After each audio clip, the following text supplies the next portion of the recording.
Welcome to JS math classes. और आज मैं आपको पढ़ाने वाला हूं दिल्ली पुलिस में जो परीक्षा हुई थी 2009 में, उसमें जो पेपर आया था उसका मैथ वाला पोर्शन हम सॉल्व करेंगे। तो गाइस जैसा कि आप जानते हो कि मैथ के जो 15 सवाल आते हैं तो वो 15 के 15 हम पूरे इस सेशन में कवर करेंगे जो परीक्षा हुई थी 2009 में। तो गाइस जो पहला सवाल था मैथ का वो ये था, द कॉस्ट प्राइस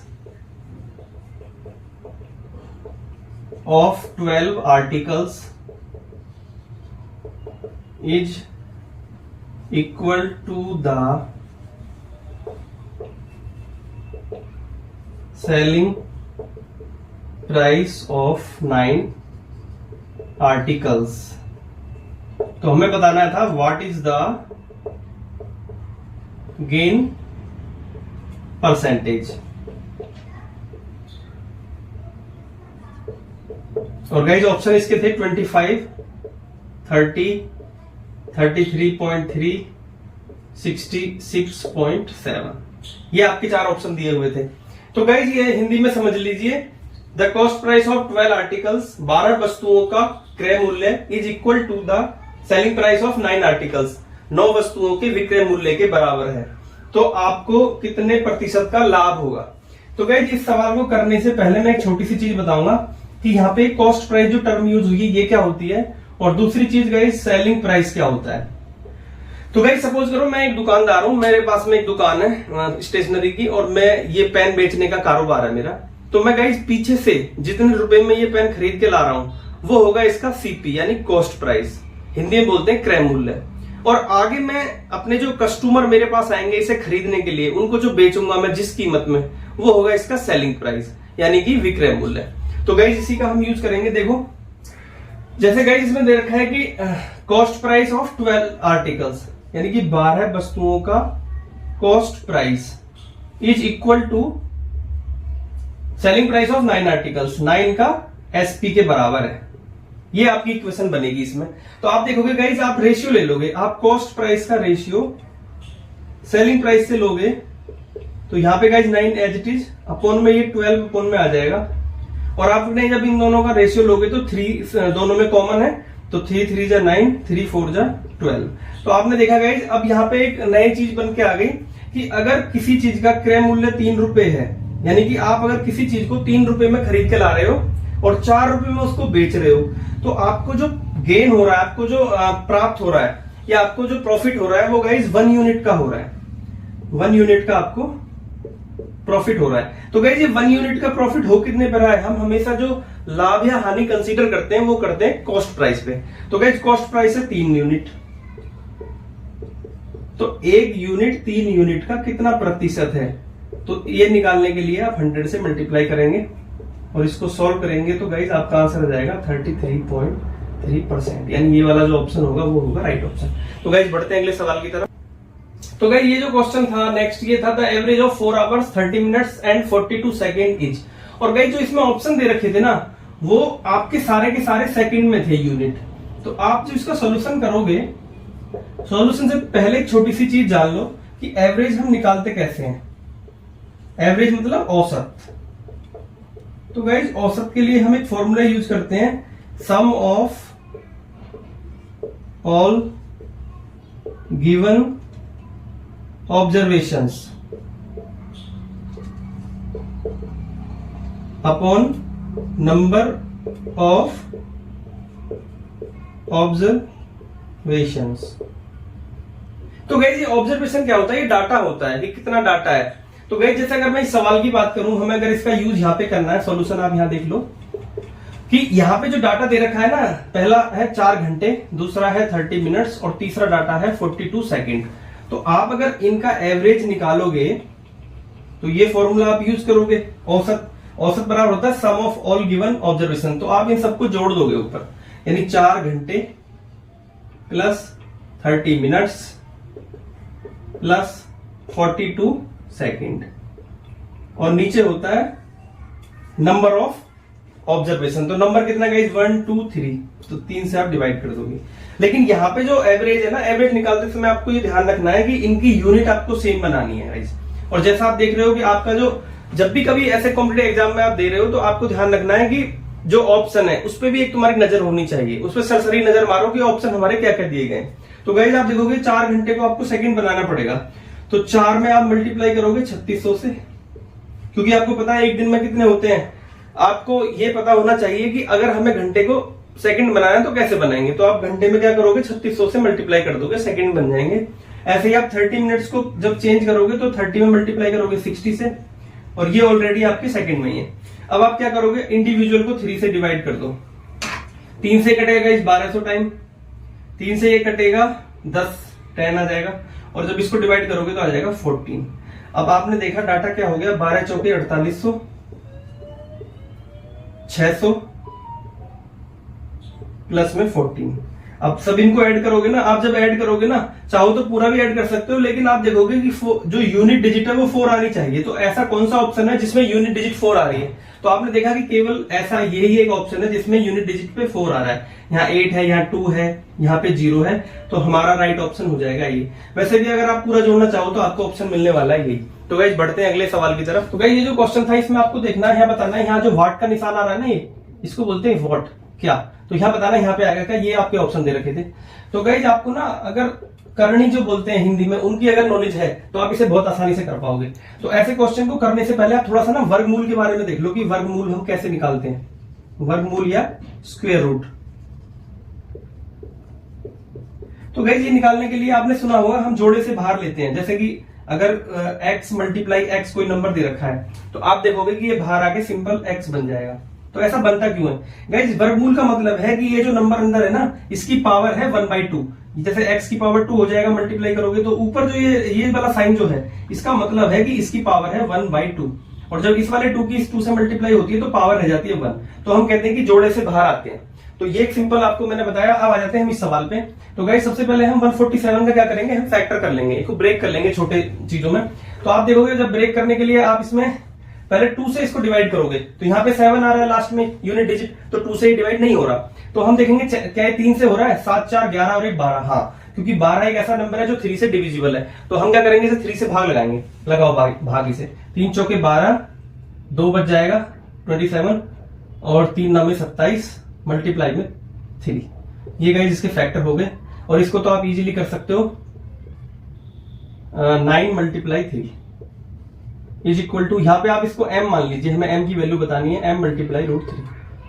तो अब आप देखोगे कि जैसे मैंने बोला कि जोड़े से 7 मल्टीप्लाई 7 आप लिख सकते हो, तो वैसे भी 49 का जो वर्गमूल होता है 7 √3 प्लस, ऐसे जब 9 को बाहर निकालोगे तो 3 आ जाएगा, 3 √3 इज इक्वल टू m √3। आप देखोगे 7 और 3 को हम ऐड कर लेंगे, 7 और 3 हो जाएंगे 10 √3 इज इक्वल टू m √3, √3 से √3 कैंसिल, और m की वैल्यू आ जाएगी गाइस 10। बढ़ते हैं गाइस अपने अगले सवाल की तरफ। तो गाइस ये जो क्वेश्चन था ये था the partners A B and C enter into a partnership. 3 partner हैं ए बी और सी, वो एक साझेदारी में कोई काम शुरू करते हैं कुछ रकम इन्वेस्ट करके, जिसमें ए लगाता है 3800 रुपए, बी लगाता है 4000 रुपए और सी लगाता है 4200 रुपए। तो आपको बताना है the share of be out of profit. अगर उनको लास्ट में जब बिजनेस उनका खत्म हो जाता है, अगर 1800 रुपए का टोटल प्रॉफिट हो रहा है, तो बताना आपको यह है कि उसमें से बी का कितना हिस्सा होगा। तो गाइस ये जो पार्टनरशिप है, साझेदारी, ये डिपेंड करती है कि हिस्सा ज्यादा उसको मिलेगा, जिसने जितनी रकम लगाई है उस रेशियो में उनका हिस्सा बढ़ जाएगा।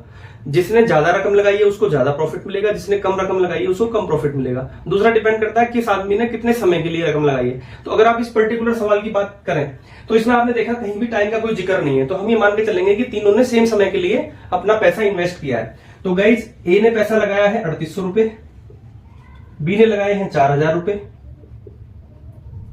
और गाइज सी ने लगाए हैं 4200 रुपए। तो आप क्या करोगे, आप इस रकम का अनुपात ले लोगे, रेशियो ले लोगे। सभी जगह 2 जीरो कॉमन है, उसके बाद में आप देख रहे हो 38, 40, 42 में 2 कॉमन आ रहा है, 19 आ जाएगा। यहाँ पे 2 से डिवाइड करेंगे, यहाँ पे 2 से डिवाइड करेंगे 20 आ जाएगा, यहाँ पे डिवाइड करेंगे 21 आ जाएगा। तो ये रेशियो गाइज आ गया उनके जो लगाए गए धन का। तो आप देखोगे टोटल यूनिट कितना बन रहा है, तीनों को ऐड कर लेंगे, 20 और 20 40, 41, 19, 60। आपने देखा अगर उन्होंने पूरा 60 यूनिट पैसा लगाया, इन्वेस्ट किया है, तो उस 60 में से बी ने जो पैसा लगाया वो लगाएगा इस 20 यूनिट। तो आप ये देखोगे कि जो टोटल प्रॉफिट होगा उसमें बी का जो हिस्सा होगा, शेयर ऑफ बी, वो होगा 20। इस रेशियो में हम बांट देंगे 20/60। कितना धन को बांटना है हमें, 1800 रुपए को बांटना है इस वाले अनुपात में। तो 20 दिए 60, 3 से डिवाइड करोगे 600। तो गाइस बी का जो प्रॉफिट होगा, वो बी का जो हिस्सा होगा उस प्रॉफिट में वो होगा 600 रुपए। बढ़ते हैं अगले सवाल की तरफ। तो गाइस ये जो क्वेश्चन था इसमें आप देखोगे इसमें फ्रैक्शन दी हुई है और फ्रैक्शन का आपको अनुपात दे दिया गया है। तो ऐसे क्वेश्चन को सॉल्व करने का तरीका समझ लो गाइस कि पहली वाली फ्रैक्शन को आप एज इट इज रखो और जो दूसरी फ्रैक्शन है, दूसरी फ्रैक्शन के अगर अपोन में है कुछ नहीं है तो हम मानते हैं कि every number is divisible by 1, तो हमने उस फॉर्म में क्रिएट कर लिया इसको, हमने इसको भिन्न बना लिया। तो गाइस हम करते कैसे हैं कि एक भिन्न को जब दूसरी से डिवाइड कर रहे होते हैं तो दूसरी वाली का हम करते हैं रेसिप्रोकल और इस डिवाइड को हम मल्टीप्लाई लिख लेते हैं, यानी कि हम अंश को हर बना देंगे और हर को अंश बना देंगे, यानी 1/x। सेम यहां पे भी वही 15/1 लेंगे, पहले हम फ्रैक्शन को एज इट इज लिख देंगे, मल्टीप्लाई करेंगे, इसके हर को अंश बना देंगे, अंश को हर। अब देखिए गाइस सॉल्यूशन देखिए, 3 से ये 5 टाइम कैंसिल हो जाएगा और गाइस इन दोनों में 3 कॉमन है, 3 से ये 4 बार कटेगा, 3 से ये 7 बार। अब आपने देखा 7x को आप इधर लेके जाएंगे तो इधर क्या बचेगा, 4 बन जा 4 इज इक्वल टू हो जाएगा 7 5 जा 35, मल्टीप्लाई में ये 7x और इधर पहुंच जाएगा। तो आप देखो गाइस आपको x चाहिए तो x की जो वैल्यू है वो हो जाएगी आपकी 4/, इन दोनों को आप इधर उठा के लेके आ जाओ, 7 पंजे 35, 7 तिया 21 और 3 24, यानी 4/245, यानी ये वाला ऑप्शन आपका हो जाएगा। ठीक गाइस बढ़ते हैं अगले सवाल की तरफ। तो गाइस जो नेक्स्ट सवाल था वो ये था। तो इस सवाल को करने से पहले मैं साइड में एक चीज बताना चाहूंगा, जब भी ऐसा सिंप्लीफिकेशन का क्वेश्चन आए जिसमें डिवाइड हो रहा है, मल्टीप्लाई हो रही है, प्लस हो रहा है, सब्ट्रैक्ट हो रहा है, सारी चीजें एक साथ दे रखी हैं, तो आपको उसको किस क्रम में सॉल्व करना है। तो गाइस आपको करना है उसको बोर्ड मास के क्रम में सॉल्व। बोर्ड मास का मतलब क्या है कि आप सबसे पहले ब्रैकेट को सॉल्व करोगे, ओ का मतलब क्या होता है ऑफ, और हिंदी में होता है इसका मतलब का। आपको अगर किसी क्वेश्चन में कहीं पे यहाँ ऑफ लिखा दिख जाए या फिर का लिखा दिख जाए तो उसका मतलब सिंपली होता है मल्टीप्लाई ही। तो हम पहले हम ब्रैकेट सॉल्व करेंगे, फिर हम ऑफ को सॉल्व कर लेंगे, उसके बाद डिवीजन सॉल्व करेंगे, फिर मल्टीप्लाई करेंगे, फिर एडिशन करेंगे और सबसे लास्ट में आप क्या करोगे, सब्ट्रैक्शन का काम करोगे।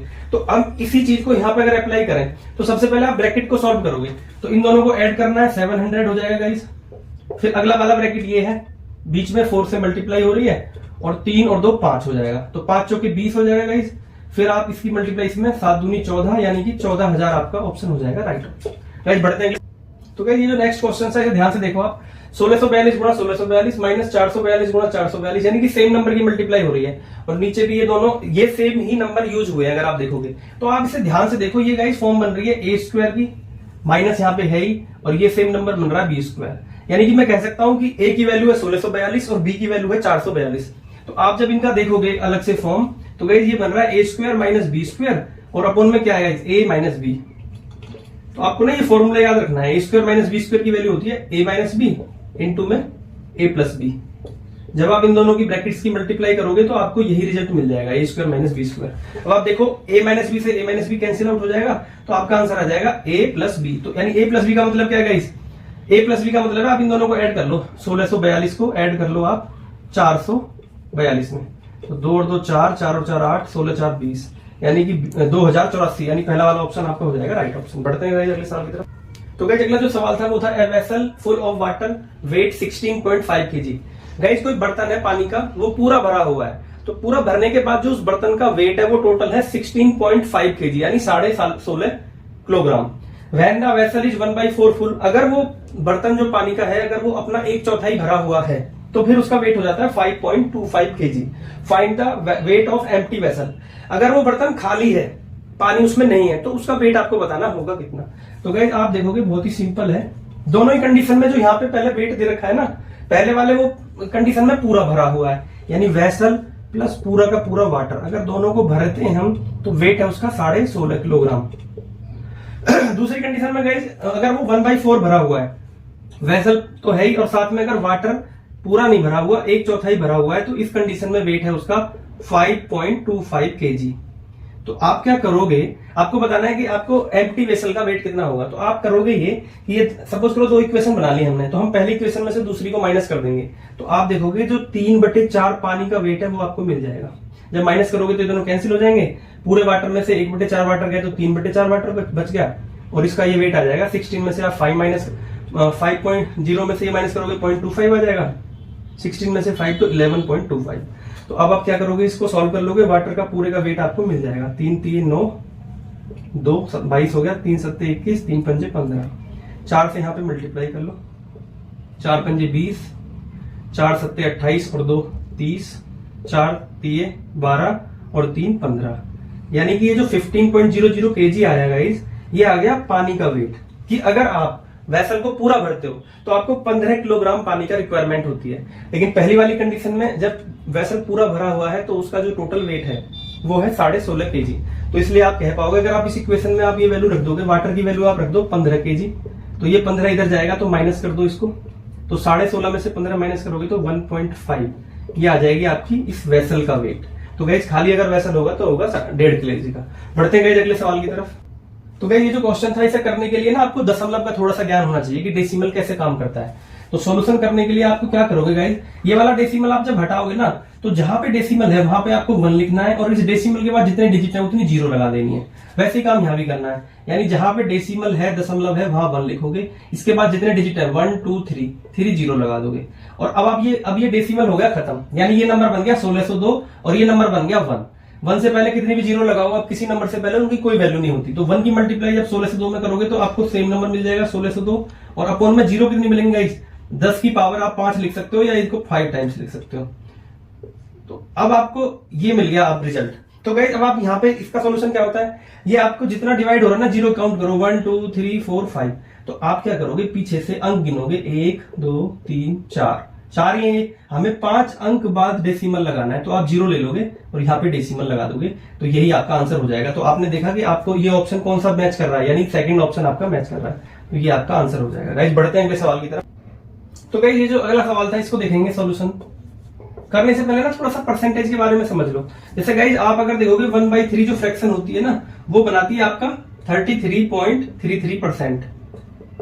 तो आप जब इसे परसेंटेज में चेंज करना होगा तो यहाँ 100 से मल्टीप्लाई कर दोगे तो ये रिजल्ट मिल जाएगा।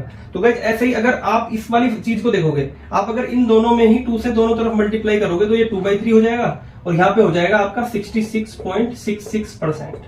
तो यहाँ पर अगर 6 और 7 को थोड़ा सा माइनर सा डिफरेंस है तो हम इसको डिनोट करेंगे, ये वाली जो आपकी परसेंटेज दे रखी है ये डिनोट करेगी 2/3 को, फ्रैक्शन में हम चेंज कर लेंगे। तो सवाल है क्या कि इतना percentage of what area is 15, तो किस एरिया का इतना प्रतिशत होता है 15, इसका मतलब ये है। तो आपने मान लिया कि कोई m एरिया है जिसका 2/3 या फिर हम कह सकते हैं 66.67% होता है कितना 15। तो आप पूरा m की वैल्यू यहां से निकाल लोगे। तो आपने देखा 2 से इसको डिवाइड करोगे, 15 को भाग लगाओगे तो 7.5 और ये यहाँ पे डिवाइड में है, इधर मल्टीप्लाई में चला जाएगा तो 7 3 21 22 22.5 आपका आंसर आ जाएगा, 22.5 स्क्वायर मीटर, यानी कि ये वाला ऑप्शन हो जाएगा आपका राइट। बढ़ते हैं अगले सवाल की। तो गाइस अगला जो सवाल था वो है find the greatest number of 3 digits exactly divisible by 35। 3 अंकों की ऐसी संख्या बतानी है बड़ी से बड़ी जो कि 35 से पूरी तरह से विभाजित हो जाए, और ऑप्शन दे रखे थे आपके ये। तो गाइस पहली चीज तो इसमें आपको ये समझनी है कि जो 3 अंकों की बड़ी से बड़ी संख्या का मतलब क्या है।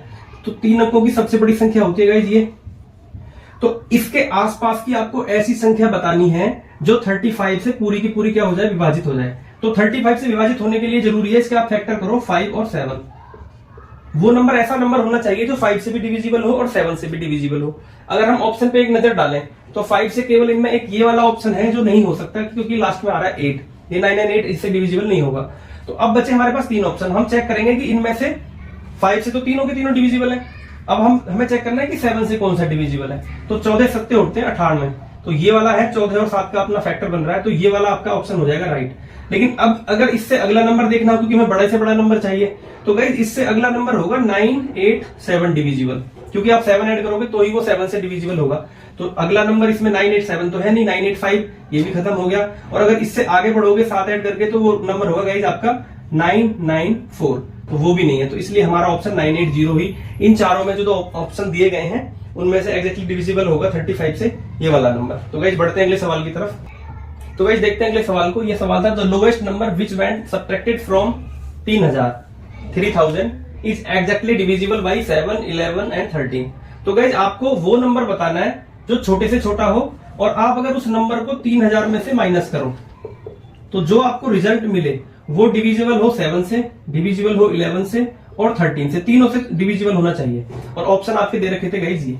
तो आपको एक चीज समझना है इस सवाल करने के साइड में कि जो हमारा 7 है, 11 है और 13 है, इनका एक डिविजिबिलिटी रूल होता है। अगर तीनों का हम एक साथ ऐसा नंबर जो तीनों से विभाजित होता है तो गाइस वो नंबर होता है आपका 1001। ये आपको ना अलग से रिमेंबर रखना है, बहुत ही इंपॉर्टेंट चीज है ये। बहुत सारे सवाल हमारे बनते हैं जो किसी भी गवर्नमेंट एग्जाम में पूछे जाते हैं। 7, 11, 13 तीनों से एक ये ऐसा नंबर है जो 7 से भी डिविजिबल है, 11 से भी डिविजिबल है और 13 से भी डिविजिबल है। तो आप अगर इसका यूज करो यहाँ पे सवाल में, तो आपने देखा कि 1001 का कोई मल्टीपल होगा और वो 3000 से कम होना चाहिए।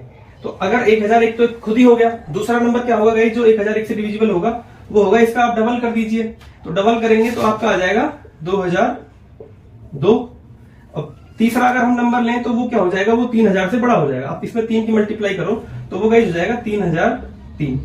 लेकिन क्योंकि ये नंबर क्या हो गया, 3000 से बड़ा हो गया, हमें तो वो सबसे छोटा नंबर बताना है जिसको हम 3000 से माइनस करें और माइनस करने पे वो नंबर 7, 11, 13 से डिविजिबल हो। तो गाइस वो वाला नंबर होगा ये वाला नंबर। तो ये नंबर अगर हमें 3000 में से कुछ ऐसा नंबर घटाना है और हमें बनाना है ये नंबर, तो कितना घटाना पड़ेगा यहाँ, 3000 माइनस m और हमें वैल्यू मिलनी चाहिए 2002, क्योंकि ये एक ऐसा नंबर है गाइस जो 7 से भी डिविजिबल है, 11 से भी और 13 से भी। तो आप क्या करोगे, इस नंबर को इधर लाओगे, m को इधर लेके जाओगे, तो m की वैल्यू गाइस आ जाएगी आपकी 998। आप इसमें से माइनस कर लीजिए, 10 में से 2 जाएंगे तो 8, फिर यहाँ पे गाइस 9 आ जाएगा 9 और ये आपका 998 ऑप्शन हो जाएगा राइट ऑप्शन। बढ़ते हैं अगले सवाल की तरफ। तो गाइस ये जो क्वेश्चन आया ध्यान से देखेंगे, if 80 cows consume 30 loads of grass in 9 days. अगर 80 गाय किसी घास के 80 गठरी को 9 दिन के लिए 9 दिन में यूज करती हैं, तो 120 guy will consume 150 loads of grass how in how many days. आपको ना डेज बताने हैं कि अगर 80 गाय करती हैं 30 लोड को खत्म 9 दिनों में, तो 120 गाय 150 लोड को खत्म करने में कितने दिन लगेंगे, उनके लिए कितने दिन के लिए वो चारा काफी रहेगा। तो गाइस इसको करने के लिए ना आपको एक चीज समझनी है, ये टाइम एंड वर्क का क्वेश्चन है। तो होता क्या है वहां पे, अगर M1 व्यक्ति D1 डेज में W1 कोई कार्य करते हैं और इसमें हम H भी यूज कर सकते हैं, मान लो वो एक दिन में H1 घंटे काम कर सकते हैं, तो M2 व्यक्ति D2 डेज में H2 घंटे काम करके W2 वर्क को निपटाते हैं। तो ये वाला इनका रेशियो मतलब बनता है यहाँ पे। तो आपको ध्यान रखना है, इसका हम यूज करते हैं इस ट्रिक का क्वेश्चन को सॉल्व करने में। तो यहाँ भी बिल्कुल हम इसी का यूज कर लेंगे गाइस। आप देखोगे 80 गाय 30 लोड्स, यहाँ पे जो ये लोड्स है ना, इसको आप एक तरह से वर्क की तरह आप इसको एज्यूम करिए। 30 लोड का यूज करती हैं इन 9 डेज। तो गाइस यहाँ पे घंटे या वो चीजें नहीं दे रखी, तो अब इक्वल टू हो जाएगा, आपको बताना 120 guy will consume 150 load 150 load. आपको बताना है कितने दिनों में वो करेंगे। तो हमने मान लिया M डेज में वो कर लेंगे, या फिर D आप डेज को आप D लिख लीजिए, आपको D की वैल्यू फाइंड आउट करनी है। तो गाइस यहाँ पे आपको सिंपली L से L कैंसिल, C से C कैंसिल, बस आप इसको ना सॉल्व करना है। 0 से यहाँ पे 0 कैंसिल हो जाएगी, आप देखोगे 15 से ये 2 टाइम्स कैंसिल हो जाएगा, 2 से ये 40 टाइम्स कैंसिल हो जाएगा। अब आप देखोगे 4 से ये 10 बार कैंसिल, 4 से ये 3 बार कैंसिल, 3 से ये 3 बार, 10 से ये 30, यानी D की वैल्यू आ जाएगी 30, यानी कि आपका 30 डेज आंसर होगा। 30 days is the right option. बढ़ते हैं अगले सवाल की तरफ। तो गाइस ये सवाल देखिए, a man at present is 4 times as old as his son. एक आदमी अपने पुत्र की आयु का 4 गुनी एज है अभी। 20 years later 20 साल बाद he will be only twice as old as his son. 20 साल बाद क्या होगा, उसका पिता जो है वो अपने बच्चे की डबल 2 गुनी आयु होगी उसकी। The present age of the son, तो आपको बतानी है कि पुत्र की आयु अभी क्या है। तो गाइस जैसा भी सवाल में कंडीशन दी है उसी के अकॉर्डिंग आप लोगे। देखो फादर की एज अभी कितनी है गाइस, 4 टाइम्स है। किसकी एज की, उसके सन की एज की। अगर सन की एज को आप 1 मानोगे तो फादर की आप 4 मान लो। होगा क्या कि 20 साल बाद आफ्टर 20 years उनकी जो एज का रेशियो है गाइस वो हो जाएगा ट्वाइस, यानी कि पिताजी की अगर 2 गुनी एज रह जाएगी 20 साल बाद। तो आप इसको सिंपल 2 तरीके से कर सकते हो। पहला तरीका ये है कि आप मान लो कि अगर एग्जैक्टली 4 नहीं है एज, आप इनका रेशियो है 4:1 का, ये रेशियो हमने लिखा है यहाँ पे। तो हम इसको मान लेते हैं कि मान लो पिताजी की एज 4M है अभी, तो 20 साल बाद जो उनका अनुपात हो जाएगा ना गाइस, अभी है रेशियो उनका 4:1M का। 4M और 1M का हमने रेशियो मान लिया कि भाई अभी इनकी एज इतनी है। तो आफ्टर 20 years उनका जो रेशियो होगा वो गाइस कितना हो जाएगा, 2:1 का हो जाएगा, 2:1। अब आप क्रॉस मल्टीप्लाई कर लो और M की वैल्यू आप निकाल लोगे। M की वैल्यू यहाँ पुट करोगे तो आपके पिताजी की भी और सन की दोनों की एज रहेगी। क्रॉस मल्टीप्लाई करने के लिए आपने क्या किया, 4M + 20 इज इक्वल टू 2 से मल्टीप्लाई 2M + 20 दूनी 40। अब आप इस 2M को इधर लेके जाओ, 4M में से 2M माइनस होंगे, जब ये प्लस इधर आएगा तो माइनस हो जाएगा, 2M बचेंगे। और इस 20 को इधर लेके जाओ, 40 में से 20 माइनस करोगे तो 20 आ जाएगा गाइस, 2 से डिवाइड कर देंगे 10 आ जाएगा। यानी आपने देखा m की वैल्यू कितनी आएगी गाइस 10। तो आपसे पूछिए सन की, तो आप यहाँ पर m की वैल्यू रख दो 10। तो हमने देखा कि जो बेटा है उसका वो होगा 10 ईयर्स का, प्रेजेंट एज ये है, ये वाली जो एज है वो है 20 साल बाद की। अगर वो इसको भी पूछता तो आप इसको भी निकाल सकते थे। बढ़ते हैं गाइस अगले सवाल की तरफ। तो गाइस ये मैथ का जो पोर्शन था उसका अंतिम सवाल था, what principal will yield ₹120 as simple interest at 6% per annum in 10 years. कौन सा धन, किस धन का ब्याज, साधारण ब्याज 120 होगा 6% वार्षिक दर से 10 सालों में। आपको बताना है ऐसा कौन सा धन है जिसका साधारण ब्याज 120 रुपए होगा 6% की दर से। तो आप यहाँ पे देख रहे हो कि आपको ना सिंपल इंटरेस्ट दे दिया 120 रुपीज, आपको रेट ऑफ इंटरेस्ट दे दिया 6%, आपको टाइम दे दिया 10 ईयर्स। तो आपसे पूछा है कि वो प्रिंसिपल होगा क्या। तो गाइज आप सिंपल इंटरेस्ट निकालने का ना एक फॉर्मूला है, SI इक्वल टू होता है principal rate of interest time upon में 100, ये है। तो आपको यहाँ पे जो जो वैल्यू दे रखी है आप उनको पुट कर दीजिए तो आप इजीली प्रिंसिपल निकाल पाएंगे। तो सिंपल इंटरेस्ट है आपका गाइज 120, यहाँ पे पुट कर दिया आपने, इज इक्वल टू प्रिंसिपल आपको निकालना ही है मल्टीप्लाई रेट ऑफ इंटरेस्ट है आपका 6%, उसके बाद में टाइम आपको दे रखा है 10 ईयर्स अपॉन में 100। इसको सॉल्व करोगे तो 6 से ये कट जाएगा 2 टाइम्स, 6 दूनी 12, 20 आ जाएगा। 10 से 10 कैंसिल, ये जो 10 है आप इधर जाएगा तो मल्टीप्लाई हो जाएगी, तो 10 की मल्टीप्लाई 20 में होगी तो आपका प्रिंसिपल आ जाएगा 200 रुपए। तो गाइज ये आपका 200 जो ऑप्शन है वो हो जाएगा ठीक। तो मुझे उम्मीद है कि आपको ये हेल्पफुल होगा, और अगर आपको गाइज ये वीडियो पसंद आ रहे हैं तो प्लीज आप हमारा चैनल